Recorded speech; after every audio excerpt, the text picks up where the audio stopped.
Hello guys and welcome to this new video. और आज के इस वीडियो में हम एक बहुत ही फंडामेंटल कॉन्सेप्ट सीखने वाले हैं, tokens. Tokens basically building blocks होते हैं किसी भी प्रोग्रामिंग लैंग्वेज के। तो टोकन्स को आप ऐसे समझ सकते हैं, जैसे अगर आपको एक ऐसे मिले लिखने को, तो एक ऐसे क्या होता है कि बहुत सारी लाइंस उसमें लिखी होती है किसी स्पेसिफिक टॉपिक के बारे में। तो चाहे दुनिया की वो कोई भी ऐसे हो, उनमें एक चीज़ हमेशा कॉमन रहती है और वो है लेटर्स। क्योंकि कोई भी ऐसे हो वो लेटर्स से ही मिलकर बनता है।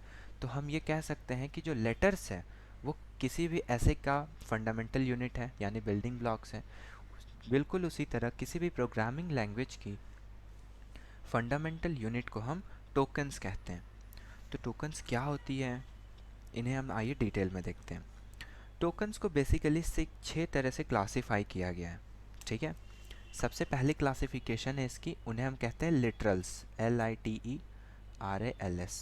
लिटरल्स लिटरल्स का मतलब होता है कांस्टेंट वैल्यूज़ यानी कि ऐसी वैल्यूज़ जो कभी चेंज नहीं होंगी।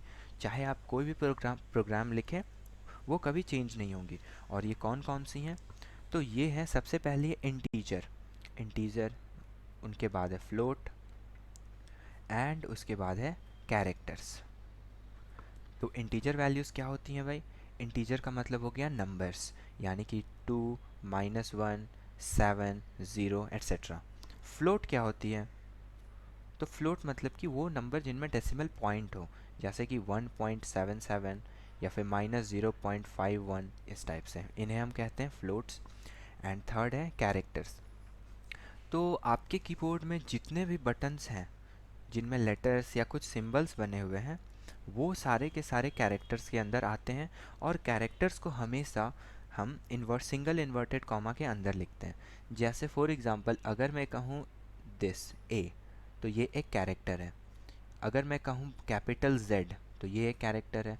अगर मैं कहूँ at the rate, single inverted comma के अंदर, तो ये कैरेक्टर है। और अगर मैं इन नंबर्स को भी ले लूँ ना, तो वो भी कैरेक्टर्स ही होंगे। जैसे कि for example 7 in single inverted comma. तो ये है हमारे लिटरल्स। लिटरल्स का मतलब क्या होता है? कांस्टेंट वैल्यूज़, कांस्टेंट VALUES, जो कभी भी चेंज नहीं होंगे। लिटरल्स के बाद आता है मेन बहुत इंपॉर्टेंट चीज़, जिसे हम कहते हैं आइडेंटिफायर्स।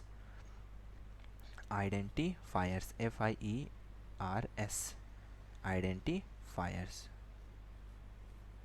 तो आइडेंटिफायर्स जो हैं वो यूज़र डिफाइंड नेम्स होते हैं, यानी कि वैसे नाम जो हम लोग बनाएंगे अपने प्रोग्राम, जब भी हम प्रोग्राम लिखेंगे तो वो नाम हम डिफाइन करेंगे।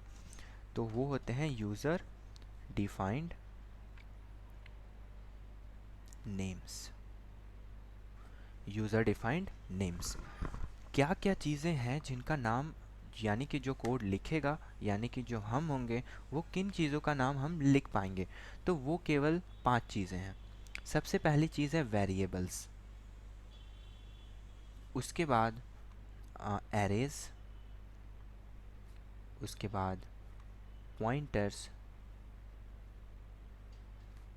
उसके बाद functions, and last structures, CTRES, structures. यही कुल 5 चीज़ें हैं जिनका नाम एक यूज़र, यानी कि जो कोड लिख रहा है, वो डिफाइन कर सकता है। और इसके अलावा बाकी सारी चीज़ें फिक्स्ड होंगी। ओके। आइडेंटिफायर्स के कुछ रूल्स होते हैं, जो मैं थोड़े देर के बाद डिस्कस करूँगा। उसके बाद आइडेंटिफायर्स के बाद तीसरा जो टोकन है हमारा, यानी कि जो फंडामेंटल यूनिट है, उन्हें हम कहते हैं कीवर्ड्स, KEYWORDS, कीवर्ड्स। और कीवर्ड्स क्या होते हैं? तो ये रिजर्व्ड वर्ड्स होते हैं, SERWORDS। रिजर्व वर्ड्स का मतलब ऐसे वर्ड्स जो कि पहले से ही रिजर्व्ड हैं, आप उनको किसी भी अदर तरीके से यूज़ नहीं कर सकते हैं। जैसे आप उन्हें आइडेंटिफायर नहीं बना सकते हैं, वो कोई कांस्टेंट नहीं है। और इनका अगर हम कुछ एग्जांपल्स ले लें, तो वो हो जाएंगे, जैसे INT एक ऐसा वर्ड है जो रिजर्व्ड होता है। इंटीजर्स, फ्लोट्स, इफ़, एल्स, अगर आप जानते हो तो आपको आइडिया लग जाएगा, ELSE, एल्स, ब्रेक। एंड इसके अलावा भी बहुत सारे हैं, if, else, for, while, struct, dot dot and etcetera. ये सारे जो हैं वो रिजर्व वर्ड्स हैं। हम लोग जैसे जैसे कोडिंग सीखेंगे वैसे वैसे हम नए नए रिजर्व वर्ड्स भी सीखते जाएंगे। ये था इसका तीसरा। टोकन्स का जो फोर्थ क्लासिफिकेशन है उन्हें हम कहते हैं स्ट्रिंग लिटरल्स या स्ट्रिंग्स। मैंने यहाँ पे लिखता हूँ strings, S T, okay, strings. तो स्ट्रिंग्स क्या होते हैं? वो एक्चुअली सेट ऑफ कैरेक्टर्स हैं, यानी कि बहुत सारे कैरेक्टर्स को जब हम एक साथ लिखते हैं तो हम उन्हें स्ट्रिंग्स कहते हैं। और इन्हें मैं यहाँ पे डिफाइन कर देता हूँ थोड़ा सा, okay. Set of characters, set of characters, ये हमेशा डबल इन्वर्टेड कॉमा के अंदर होते हैं, ओके। एंड इसके बाद एक और इम्पॉर्टेंट चीज़ इसमें ये है कि ये हमेशा एक जो ये टर्मिनेट होते हैं वो एक नल कैरेक्टर से टर्मिनेट होते हैं। Terminates with a null character. Null character क्या होता है? वो होता है बैक स्लैश एंड ज़ीरो, इन्हें हम नल कैरेक्टर कहते हैं। जब हम एरेज पढ़ेंगे तब हम ये एरेज तब हम देखेंगे काफ़ी डिटेल में कि स्ट्रिंग्स क्या होते हैं और इन्हें यूज़ कैसे किया जाता है। और उसके बाद जो सिक्स क्लासिफिकेशन है टोकन का, उन्हें हम कहते हैं ऑपरेटर्स। ऑपरेटर्स, ओ ऑपरेटर्स। ऑपरेटर्स जो है वो स्पेसिफिक टास्क को परफॉर्म करने के लिए बनाया गया है। तो मैं इन्हें अभी डिटेल में पढ़ता हूँ। यहाँ पे हम केवल कुछ एग्जांपल्स ले लेते हैं ऑपरेटर्स का, ओके।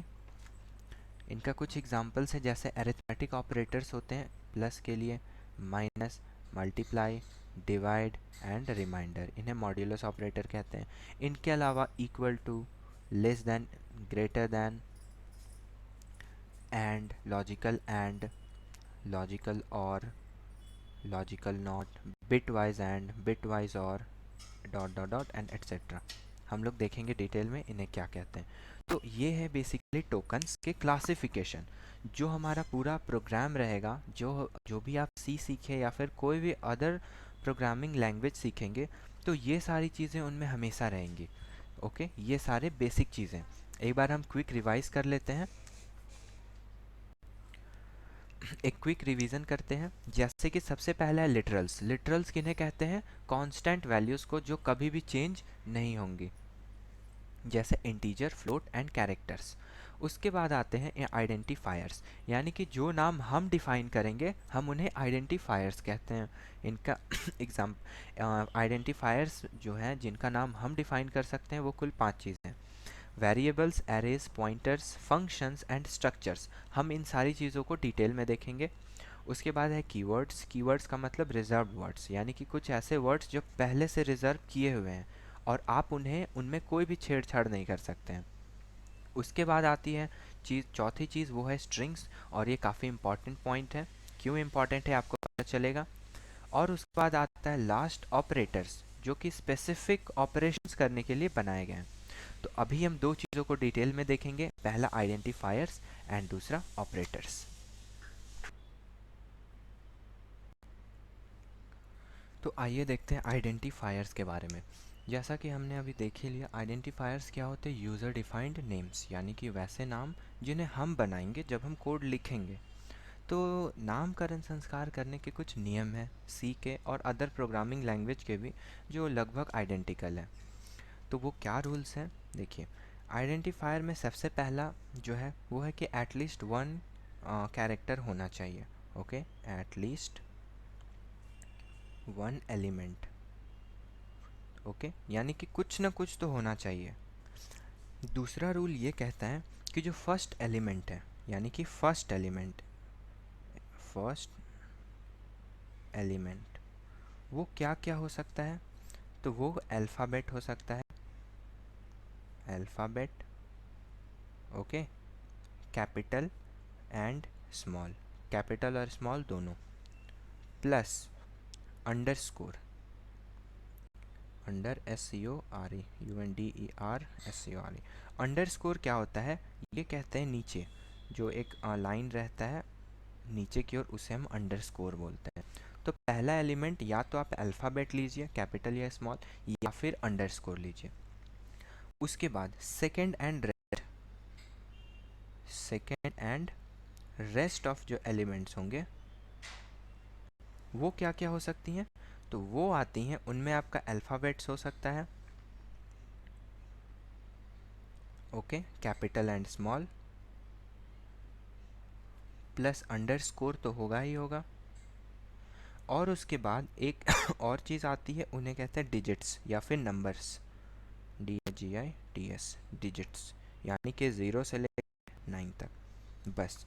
तो किसी भी कोई भी अगर आप आइडेंटिफायर यानी कि आप जब नाम बनाएंगे तो आपको ये चीज़ ध्यान में रखना है कि पहला एलिमेंट होगा एक अल्फ़ाबेट या अंडरस्कोर, कुछ भी हो सकता है, और सेकंड और उसके बाद का एलिमेंट्स में अल्फ़ाबेट भी हो सकता है, अंडरस्कोर भी हो सकता है, और डिजिट्स भी हो सकता है।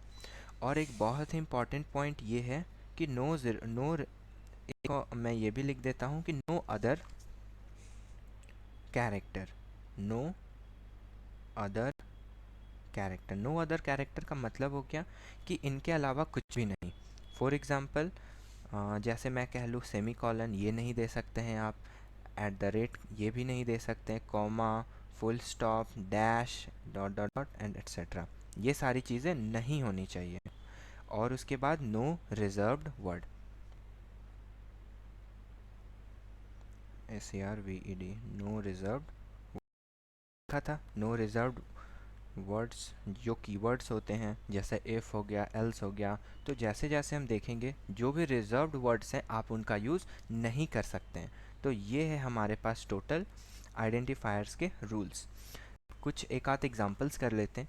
जैसे अगर मैं कहूँ कि 1ABHI, ये एक मैंने वेरिएबल आइडेंटिफायर बनाया फॉर एग्ज़ाम्पल, तो क्या ये आइडेंटिफायर वैलिड होगा? तो हमारे रूल्स के हिसाब से पहला या तो अल्फ़ाबेट होना चाहिए या अंडरस्कोर होना चाहिए, तो उस हिसाब से ये जो है ये गलत हो जाएगा। अगर मैं कहूँ अंडरस्कोर ABHI, तो क्या ये सही होगा? क्योंकि देखिए पहला एलिमेंट अंडरस्कोर हो सकता है, तो ये भी काम करेगा। उसके बाद अगर मैं कहूँ अंडरस्कोर 115, क्या ये वैलिड है? तो पहला कैरेक्टर अंडरस्कोर वैलिड है, और उसके बाद तो डिजिट्स भी हो सकता है, तो ये भी वैलिड है। ओके, एक दो और एग्जांपल्स ले लेते हैं। जैसे अगर मैं कहूँ कि ABHII अंडरस्कोर 51, क्या ये वैलिड है? तो पहला एलिमेंट क्या है, एक अल्फ़ाबेट है, तो बिल्कुल वैलिड है। और उसके बाद हम लोग अल्फ़ाबेट यूज़ कर सकते हैं, अंडरस्कोर यूज़ कर सकते हैं, और डिजिट्स यूज़ कर सकते हैं। तो अल्फ़ाबेट्स, अंडरस्कोर और डिजिट्स हैं, यानी कि ये भी वैलिड हो गया। और अगर एक और एग्जांपल लूँ, जैसे for example underscore 115 ABHI at the rate, क्या ये पॉसिबल है? तो पहला एलिमेंट है वो है मेरा अंडरस्कोर, यहाँ तक तो ठीक है। उसके बाद हम डिजिट्स भी यूज़ कर सकते हैं, अल्फ़ाबेट्स भी यूज़ कर सकते हैं, अंडरस्कोर भी यूज़ कर सकते हैं, लेकिन एक कैरेक्टर आ गया एट द रेट, यानी कि इनके अलावा कुछ भी यूज़ नहीं करना है। तो उस हिसाब से ये क्या हो गया, ये गलत हो गया। ओके, अगर मैं कहूँ कि इफ़, तो क्या ये वैलिड होगा? तो इफ़ जबकि एक रिजर्व्ड वर्ड है तो ये वैलिड नहीं होगा। लेकिन अगर मैं इसे कहूँ अंडरस्कोर इफ़, तो क्या ये वैलिड होगा? तो यहाँ पर अगर देखिए तो केवल और केवल इफ़ नहीं रहा, ये एक बिल्कुल नया वर्ड बन गया है, क्योंकि यहाँ पर अंडरस्कोर है। हमें प्योरली रिजर्व्ड वर्ड्स को यूज़ नहीं करना है, लेकिन हम किसी और के साथ यूज़ कर सकते हैं, क्योंकि इस जगह पे इसका मतलब कुछ और ही हो जाता है, तो ये भी वैलिड है। ओके, ये हो गया हमारा आइडेंटिफायर्स। तो आइए अब देखते हैं ऑपरेटर्स। ऑपरेटर्स क्या होते हैं? कुछ स्पेशल सिंबल्स होते हैं जो कि कुछ स्पेसिफिक ऑपरेशंस करने के लिए बनाए गए हैं। तो क्या है ऑपरेटर्स, आइए इन्हें डिटेल में देखते हैं। हम लोग साथ में एक टेबल बनाते हुए चलेंगे, जिससे कि इसे समराइज़ करना बहुत आसान हो जाएगा। तो हम कॉलम्स बना लेते हैं। सबसे पहला कॉलम है टाइप्स, यानी कि टाइप ऑफ ऑपरेटर। टाइप के बाद है ऑपरेशंस,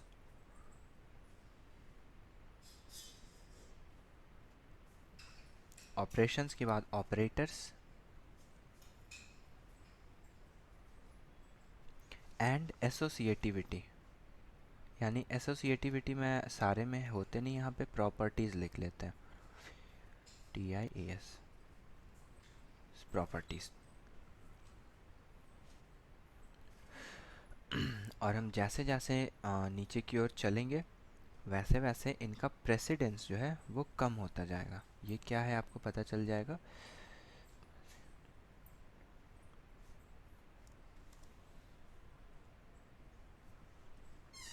ओके, तो सबसे पहला टाइप जो है वो है unary, type 1, UNARY, unary. Unary operators उन्हें कहते हैं जिनके लिए केवल एक ऑपरेंड चाहिए हो। फॉर एग्ज़ाम्पल, जैसे अगर मैं एक एग्ज़ाम्पल ले लूँ प्लस, तो ये एक ऑपरेटर है और ये ऑपरेटर का यूज़ जिन डिजिट्स पे होगा उन्हें हम ऑपरेंड्स बोलते हैं। जैसे कि फॉर एग्ज़ाम्पल 2 + 3, तो यहाँ पे ये जो प्लस है ये अपना ऑपरेटर है और ये जो 2 एंड 3 है इन्हें ऑपरेंड्स बोलते हैं, OPERANDS, ऑपरेंड्स। ये भी ऑपरेंड है। तो जिन पे ऑपरेटर्स काम कर रहा होता है हम उन्हें ऑपरेंड्स बोलते हैं। तो जैसे ये प्लस है ये बाइनरी है क्योंकि इनके लिए इसके लिए दो ऑपरेंड चाहिए। अगर मैं लिखूँ 2+, तो क्या इसका कोई मतलब है? 2+ का कोई मतलब नहीं है ना। जैसे मैं लिखूँ 3 × तो मल्टीप्लाई करने के लिए भी कम से कम दो ऑपरेंड चाहिए होते हैं। फॉर एग्जांपल 3 × 5 लिखूँगा तब जाकर के ये वैलिड होगा। तो यूनरी ऑपरेटर्स उन्हें कहते हैं जिनके लिए केवल एक ऑपरेंड चाहिए हो। तो ऐसे कौन से ऑपरेटर्स हैं? ऐसे ऑपरेटर्स मैथ्स में ज़्यादातर यूज़ नहीं होते हैं। ऐसे ऑपरेटर्स प्रोग्रामिंग लैंग्वेज में है, सी में है, और उन्हें बोलते हैं इंक्रीमेंट एंड डिक्रीमेंट ऑपरेटर्स।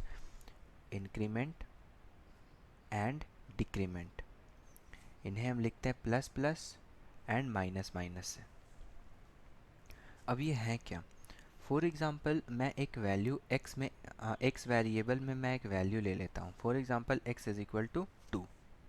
तो अगर मैं लिखूँ x प्लस प्लस, तो इसका मतलब क्या है कि जाकर के x में जितना भी वैल्यू है उसमें एक बढ़ा दो, यानी कि अब x का वैल्यू हो गया है 3। फिर से मैं लिख दूँ x प्लस प्लस, तो इसका मतलब क्या हो जाता है कि इसका वैल्यू हो गया है 4। फिर मैं लिख दूँ x माइनस माइनस, मतलब कि जितना भी वैल्यू है उसमें 1 घटा दो, तो अब जाकर x हो गया है 3। तो ये है इंक्रीमेंट और डिक्रीमेंट ऑपरेटर्स, यानी कि एक बार प्लस करने में और एक बार माइनस करने में इनका यूज़ होता है और कोई ख़ास यूज़ नहीं है। तो यूनरी ऑपरेटर्स एक ही हैं और इनका कोई प्रॉपर्टीज़ नहीं है, तो मैं इसे कुछ भी नहीं लिखूँगा। हम इसे आगे बढ़ते हैं। सेकंड है बाइनरी। बाइनरी आप नाम से ही समझ गए होंगे। बाइनरी, बाइनरी का मतलब होता है कि ऐसे ऑपरेटर्स जिनके लिए हमें कम से कम दो ऑपरेंड्स चाहिए ही चाहिए। जैसे कि अभी जिसका एग्जांपल हमने लिया था, एक प्लस या फिर माइनस या फिर मल्टीप्लाई या फिर डिवाइड। तो ये सारे जो हैं ये है हमारे लिए बाइनरी ऑपरेटर्स हैं। फॉर एग्जांपल अगर मैं डिवाइड ऑपरेटर का यूज़ करूं तो मुझे दो नंबर्स चाहिए, पहला कि किसे डिवाइड करना है और दूसरा किससे डिवाइड करना है। तो ये ऑपरेटर है और 5 और 2 हैं ऑपरेंड्स। एक स्पेशल अच्छा सा ऑपरेटर है, मैं लिख देता हूँ सारा ऑपरेटर्स। बाइनरी ऑपरेशन, इनका ऑपरेशन, पहला ऑपरेशन है अरिथमेटिक, MATIC। अरिथमेटिक का मतलब होता है मैथमेटिकल कैलकुलेशन। तो इनका है multiply, divide, modulus, plus, minus. सबसे पहले ये देखते हैं कि ये मॉड्यूलस क्या है, परसेंटेज। तो ये जो परसेंटेज है हम इसे मॉड्यूलस ऑपरेटर कहते हैं, मॉड्यूलस। इसका यूज़ होता है रिमाइंडर फाइंड करने में। फॉर एग्ज़ाम्पल अगर मैं लिखूँ 5 मॉड्यूलस 3, तो इसका क्या मतलब है? इसका मतलब है कि 5 को 3 से डिवाइड करो, 3 × 1 = 3 एंड 2, तो इस 2 को रिटर्न करो। ये मॉड्यूलस ऑपरेटर से होता है। और डिवाइड ऑपरेटर से ये निकलता है, ये है मॉड्यूलस ऑपरेटर एंड ये है डिवाइड ऑपरेटर।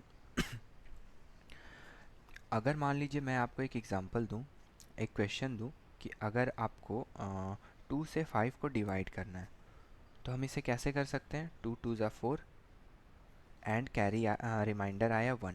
फिर जबकि रिमाइंडर 1 है तो हम यहाँ पर एक पॉइंट लगा देते हैं जिससे यहाँ पर 0 हो जाता है, एंड 2 5 ज़ा 10, तब जा कर के रिमाइंडर 0 हो जाता है।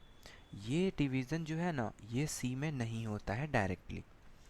अगर सी में हम इस डिवाइड ऑपरेटर का यूज़ करेंगे तो वो केवल और केवल इंटीजर जो क्वेसेंट होगा उसे ही करेगा, 2 2 ज़ा 4 एंड 1।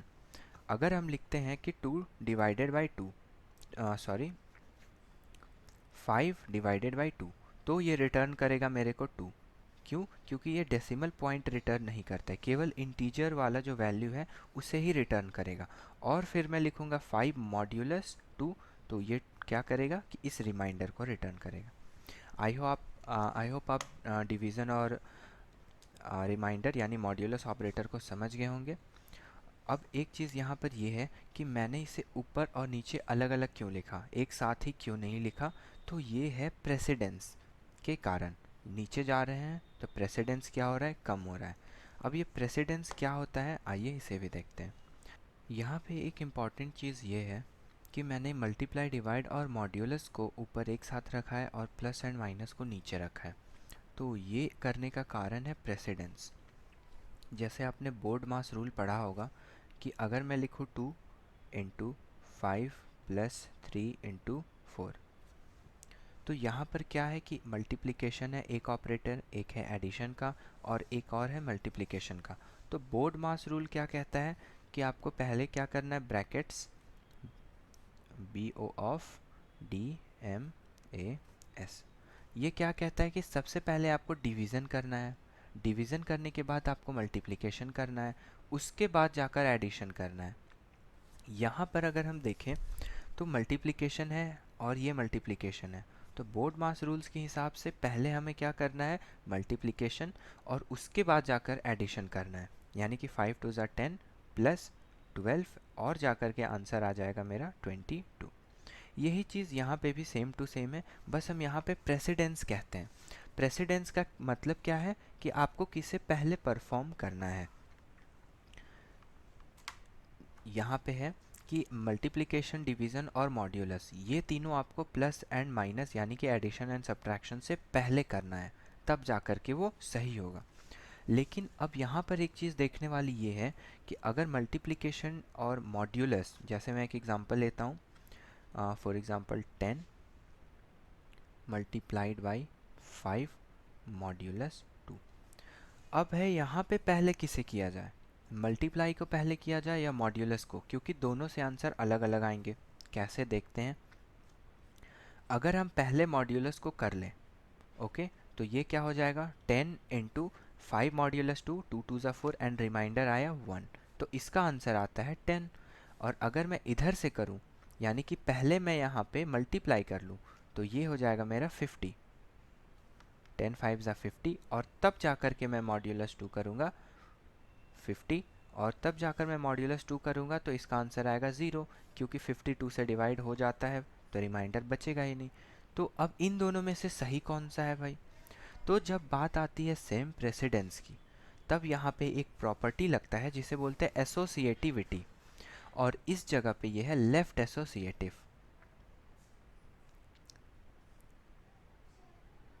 लेफ्ट एसोसिएटिव का मतलब है कि आपको लेफ़्ट टू राइट चलना है, मतलब कि जब प्रेसिडेंस सेम हो तो आप पहले लेफ़्ट वाला करें और फिर जो आए उसे राइट के साथ करें। तो इसके हिसाब से हमें सबसे पहले क्या करना था, मल्टीप्लाई और फिर मॉड्यूलस, तो हमारा आंसर ये आएगा। एक दो और एग्जांपल्स हम ले लेते हैं। For example 5 multiplied by 3 divided by 3 divided by 4 modulus 2। तो यहाँ पर आप देख सकते हैं कि मल्टीप्लिकेशन, डिवीज़न और मॉड्यूलस, इन तीनों का प्रेसिडेंस सेम है। तो अब यहाँ पे लेफ़्ट एसोसिएटिविटी लगेगी। मतलब क्या कि पहले आप लेफ़्ट साइड से करना स्टार्ट करें। तो 5 3 जा कितना हो जाएगा, 5 3 जा 15 डिवाइडेड बाई, अब हम 4 से डिवाइड करेंगे। अब यहाँ पे हम पहले डिवाइड करेंगे, तो अगर हम 15 को 4 से डिवाइड करते हैं तो कितना हो जाएगा, 4 3 ज़ा 12 एंड रिमाइंडर आया 3। तो ये डिवीज़न को किससे लेना देना है, केवल इस क्यूसेंट से, बस। इसे कोई डेसिमल पार्ट भी नहीं चाहिए और ना इसे रिमाइंडर से कोई लेना देना है। तो इसका आंसर सीधा सीधा आ जाएगा 3 एंड उसके बाद मॉड्यूलस 2। अब यहाँ पे आप जानते ही हैं कि अगर मैं 3 को 2 से डिवाइड करूँ तो मेरा एक ही रिमाइंडर आएगा। तो ये थी एरिथमेटिक ऑपरेटर्स का कॉन्सेप्ट। हमने यहाँ पे क्या क्या देखा सबसे पहली चीज़ कि मल्टीप्लिकेशन, डिवीज़न और मॉड्यूलस, इनका प्रेसिडेंस सेम है, लेकिन प्लस और माइनस का प्रेसिडेंस कम है इनके मुकाबले। तो हम सबसे पहले क्या करेंगे, ये वाले ऑपरेटर्स को यूज़ करेंगे, फिर इनको यूज़ करेंगे। जब सेम प्रेसिडेंस हो तो एरिथमेटिक ऑपरेटर्स जो हैं वो लेफ़्ट एसोसिएटिव होते हैं। मतलब क्या कि आपको लेफ़्ट साइड से करना स्टार्ट करना होगा। ये थी एरिथमेटिक की कहानी। अब हमारे पास दूसरे ऑपरेटर्स भी हैं, उनमें ये एरिथमेटिक पहला। दूसरा ऑपरेटर है लॉजिकल ऑपरेटर। अब ये लॉजिकल ऑपरेटर क्या है तो लॉजिक जो है यहाँ पे मतलब एंड और एंड नॉट, इन्हीं तीन का बात हो रहा है लॉजिकल ऑपरेटर्स में। सबसे पहले है नॉट, जिसे एक एक्सक्लेमेशन मार्क से हम दिखाते हैं। उसके बाद है एंड, जिसे हम डबल एम्परसेंड से दिखाते हैं। एंड नॉट यानी कि ये तीन हैं हमारे पास लॉजिकल ऑपरेटर्स। अब मैं इन्हें डिटेल में नहीं बताऊंगा, केवल मैं बता देता हूँ कि एंड और एंड नॉट को होता क्या एक्चुअली बेसिकली। जब हम इफ़ एल्स में जाएंगे तब इनमें हम इनके बारे में डिटेल्स में देखेंगे। सो नॉट, एंड और। ये जैसे अगर मैं कहूँ आपसे जैसे आप अगर मुझसे ये कहें कि आपको एक चॉकलेट चाहिए, ओके, और चॉकलेट के साथ साथ आपको एक ग्लास मिल्क भी चाहिए, ठीक है। तो अगर आपको ये दोनों चीज़ें चाहिए तो आप यहाँ पर एंड लगाएंगे, चॉकलेट एंड मिल्क। लेकिन अगर इनमें से कोई एक चीज़ भी मिल जाए तो आपका काम हो जाए कि चॉकलेट या मिल्क में से कोई भी एक चीज़ दे दे, तब हम जाकर यहाँ पे और ऑपरेटर लगाते हैं। सो अगर जैसे आप कहते भी होंगे आमतौर पे कि आपको कोई दो सामान चाहिए तो आप बोलेंगे ये और ये चाहिए। लेकिन अगर आप ये कहना चाहते कि उन दोनों में से अगर मान लीजिए कि कोई एक भी हो जाए तो आप बोलते हैं या तो ये इसे ला दो या फिर इसे ला दो, तो यहाँ पे ऑलरेडी और लग जाता है। तो ये वही कॉन्सेप्ट है जो हम अपने डेली लाइफ में यूज़ करते हैं। जब हम कंडीशनल्स पढ़ेंगे इफ एल्स, तब हम इनके बारे में डिटेल्स में देखेंगे कि इन्हें सी में कैसे यूज़ किया जाता है। ओके, लॉजिकल ऑपरेटर्स के बाद इनका प्रेसिडेंस, इसे मैंने ऊपर से नीचे इसलिए लिखा क्योंकि सबसे ज़्यादा प्रेसिडेंस है नॉट का, नॉट के बाद एंड, और एंड के बाद और सबसे कम। उसके बाद लॉजिकल के बाद थर्ड ऑपरेटर आता है, उन्हें कहते हैं रिलेशनल ऑपरेटर।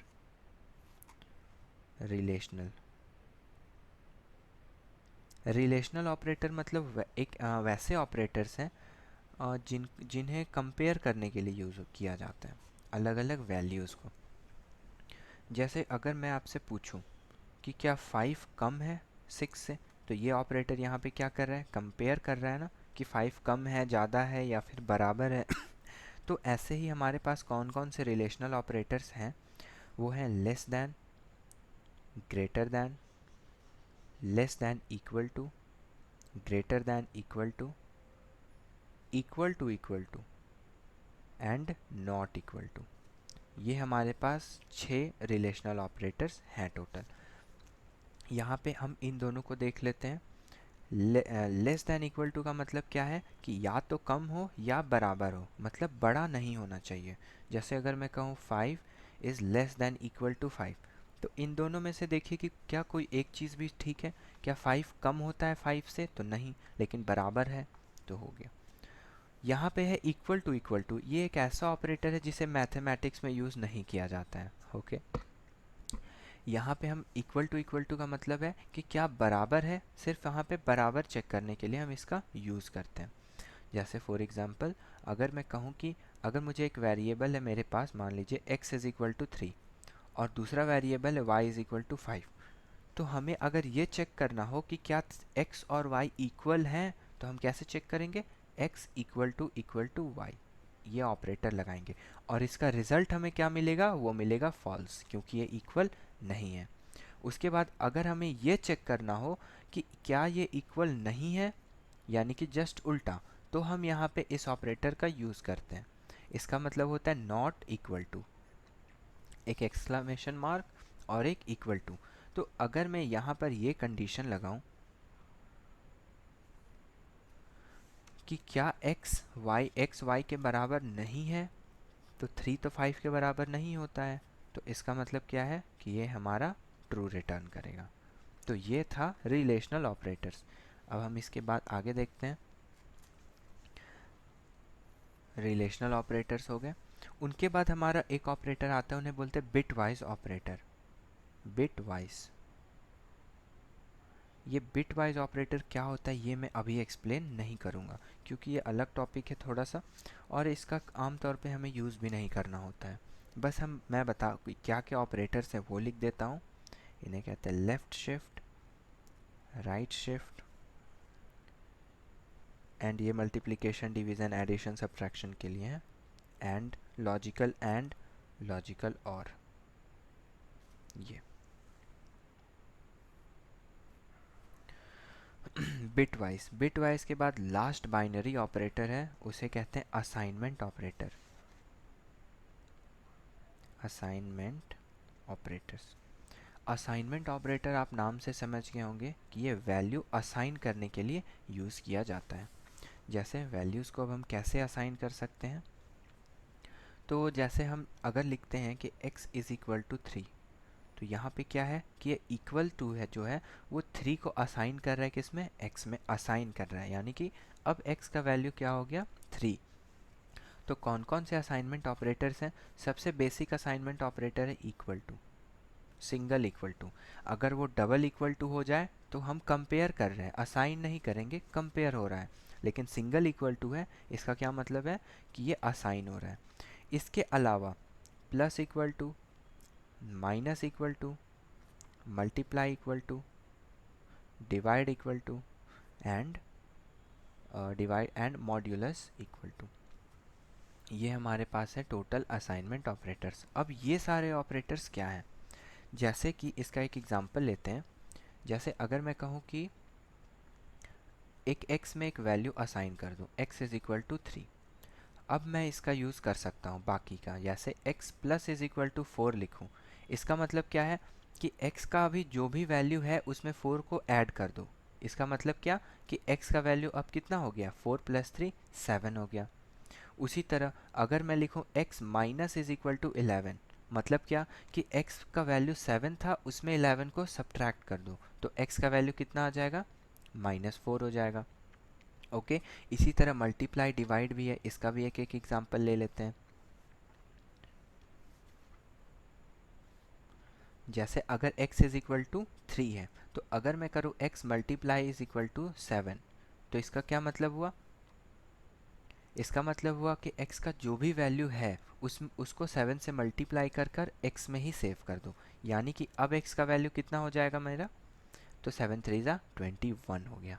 इसी तरह डिवीज़न भी है कि जो वैल्यू है उस वैल्यू से डिवाइड कर दो एंड उसको x में वापस से सेव कर दो, and same is remainder operators. तो ये था हमारा बाइनरी ऑपरेटर्स। इसके बाद एक इम्पॉर्टेंट ऑपरेटर है टर्नरी ऑपरेटर।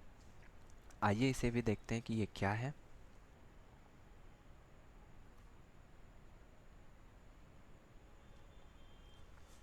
तो टर्नरी, जैसा कि यूनरी मतलब एक ऑपरेंड चाहिए, बाइनरी मतलब 2 ऑपरेंड चाहिए, तो टर्नरी का मतलब है 3 ऑपरेंड्स चाहिए। और ये एक स्पेशल टाइप का ऑपरेटर है जो कि खासकर सी में यूज़ होता है, सी एंड सी प्लस प्लस में। यहाँ पे टर्नरी ऑपरेटर्स जो है वो है क्वेश्चन मार्क एंड कॉलन। ये इफ़ एल्स का अल्टरनेटिव भी इन्हें कहा जाता है। मैं एक शॉर्ट इंट्रोडक्शन दे देता हूँ, इस पे डिटेल में नहीं जाऊँगा। यहाँ पे हम लोग ऐसे इसको करते हैं, जैसे कि सबसे पहले हम लिखेंगे कंडीशन। जब भी हम कोड लिखेंगे तब कंडीशन लिखेंगे, यहाँ पे कंडीशन, उसके बाद एक क्वेश्चन मार्क लगाएंगे। उसके बाद हम यहाँ पे लिखेंगे स्टेटमेंट 1, स्टेटमेंट 1 कॉलन और उसके बाद लिखेंगे स्टेटमेंट 2। ये है इसका सिंटैक्स कंडीशनल ऑपरेटर का।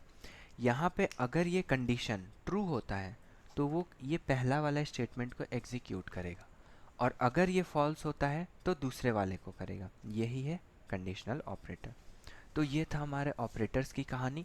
टोटल ऑपरेटर्स पूरे सी में इतने ही हैं, और हम धीरे धीरे सारे को देखते जाएंगे पारी पारी से कि क्या है और उनका यूज़ कैसे किया जाता है।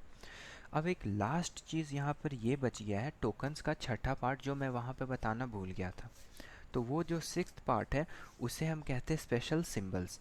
आइए देखते हैं कि क्या होते हैं स्पेशल सिंबल्स।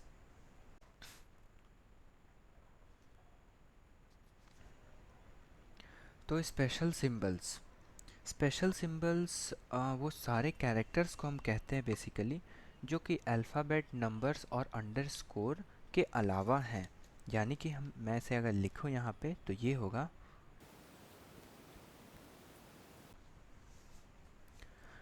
और ये क्या क्या हो सकते हैं। तो इनका इनका एग्जाम्पल्स हो सकता है hash.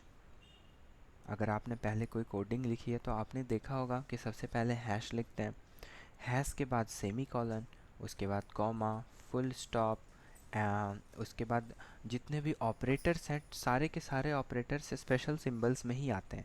For example multiplication, division, modulus, plus, minus, etc dot dot dot etcetera. इनके अलावा भी बहुत सारे हैं जो हम धीरे धीरे सीखेंगे, और ये हैं स्पेशल, इन्हें कहते हैं स्पेशल सिंबल्स। ये सिक्स्थ पार्ट है टोकन्स का। तो हमारा आज टोकन्स ख़त्म हो गया। टोकन्स में हमने क्या क्या देखा, टोकन्स के 6 कौन कौन से क्लासिफिकेशंस हैं। तो सबसे पहला क्लासिफिकेशन है लिटरल्स यानी कॉन्स्टेंट्स।